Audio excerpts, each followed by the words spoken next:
در حدیث صحیحی که آن را امام بخاری و امام مسلم از روایات انس بن مالک روایت کردند، فرستاده خدا صلی الله علیه و سلم فرمودند: ثلاث من كن فيه وجد بهن حلاوة الإيمان أن يكون الله ورسوله أحب إليه مما سواهما وأن يحب المرء لا يحبه إلا لله وأن يكره أن يعود في الكفر بعد أن أنقذه الله منه كما يكره أن يقذف في النار. دوستان گرامی، فرستاده خدا صلی الله علیه و سلم اینجا بیان نموده ایستادند که ایمان نیز مزه و لذت دارد، اما این لذت ایمان را نه هر کس میتواند احساس نماید. آنگونه که اگر شخص بیمار شود زبان او قدرت احساس مزه را گم میکند، مزه و لذت طعام ها را احساس کرده نمیتواند، این چنین اگر قلب بیمار شود مزه ایمان را احساس کرده نمیتواند. برای اینکه انسان شخص مسلمان به لذت ایمان رسد، از طاعت و از عبادت از ایمان خودش احساس شیرینی و لذت کند، باید چند خصلتی در او باشد. اینجا فرستاده خدا صلی الله علیه و سلم 3 خصلتی را نامبر کرده ایستادند که اگر در هر کی باشد میتواند لذت ایمان را احساس کند، بچشد.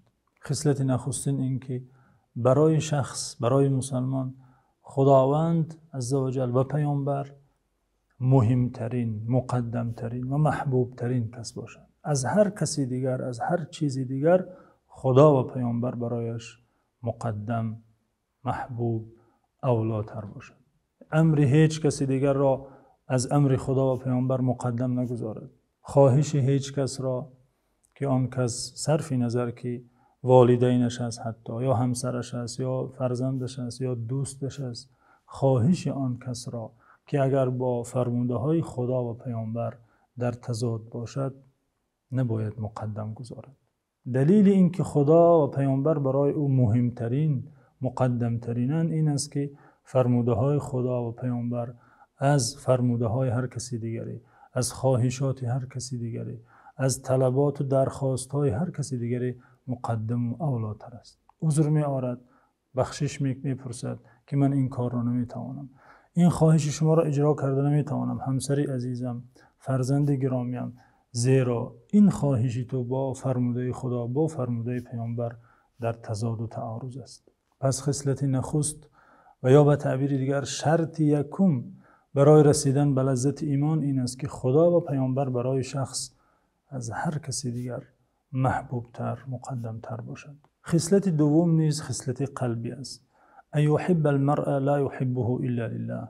در قلبش نسبت به مسلمانان محبت خالصانه، محبت صاف، محبت بی غبار، محبتی از غرضهای دنیوی پاک داشته باشد.